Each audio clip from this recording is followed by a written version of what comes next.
درنو او قدرمنو لیدونکو تر اوسه مونږه په مختلفو موضوعګانو باندې ویډیوګانې جوړولې ریکشن ویډیو خو نن ورځ مونږ په انسان باندې په انسانیت باندې ویډیو جوړو ځکه انسان ته الله پاک اشرف المخلوق ویلی دی یعنی انسان د ټولو مخلوقاتو نه یو غوره مخلوق دی او الله پاک صرف او صرف د خپل عبادت او د ځمکې د آبادولو دپاره پیدا کړی دی قدرمنو لیدونکو زموږ ویډیو دوه برخې لري په یوه برخه باندې به زه خبره کوم او په بله برخه باندې به زما ملګری قدرمن محمد عمر غورځنګ صاحب خبره کوي دغه اولنۍ ویډیو چې کومه ده دا یو روبات چې دا هم انسان جوړ کړی دی خو دغه انسان د انسانیت دپاره او د انسان د کارونو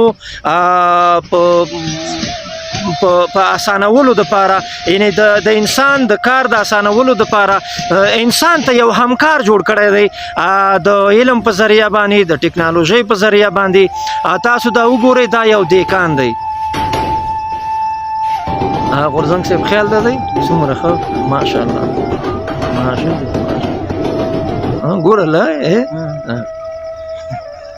انسانیت ډیرو قدرمنو او معززو لیدونکو اول خو سلامونه احترامات درته وایم خدای دې وکړي چې روغ او جوړ به یاستئ تاسې د مخکنۍ ویډیو ولیده چې د انسان د سهولت او د انسانیت د پایښت او د کارونو د پرمختګ دپاره د خپل علم په برکت باندې دغسې یو روباټ جوړ کړی چې د انسان سره په کارونو کې مرسته کوي تاسې دا بله ویډیو وګورئ او تاسې وګورئ چې دا هم یو انسان دی دا انسان د انسانیت خلاف کړنه کوي ځکه دغه ونې چې دي دا الله پاک د انسانانو د فایدې دپاره پیدا کړي ځکه د یو خوا نه دا ونې چې دي دا کاربن ډای اکساید جذبوي او اکسیجن چې دی دا خوري او موږ انسانان چې دي اکسیجن په اشد ضرورت لرو بل دا دی چې کوم ځایونو کې ځنګلات او ونې موجود وي نو هغلته بارانونه زیات دي د سیلابونو مخه نیول کېږي او دغسې اقلیمي بدلونونه چې دا موږ او تاسې ګورو دا بې موسمه بارانونه او دا سیلابونه نو هغه د همدغسې طوفانونو چې انسان راوستي دي انسان د لاسه راغلي دي نو هغه هم یو انسان و هغه د خپل علم په برکت باندې یو زیرکه روباټ جوړ کړی چې هغه د انسانیت سره کار کوي د انسانانو دپاره سهولتونه رامنځته کوي او دا بل خپله په ذات خود انسان دی دا د انسانیت خلاف کارونه کړنې کوي ځکه دا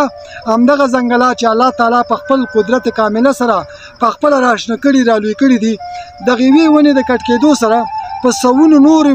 واړه ځنګلات بوټي د همدغې ونو چې هغه راشوي دي هغه د منځه وړي دغه ونې په سوونه کاله ژوند یې لروده هغه یې واخیست او د ډېر کم لالچ دپاره چې هغه باندې د ضرورت هم نه پوره کېږي نو تاسې فکر وکړئ چې دا وجه د علمیت ده په کوم انسان کې چې علم دی هغه د انسانیت او د نړۍ د بقا دپاره څه کوي او هغه چا کې چې علمیت نشته پوهه نشته دی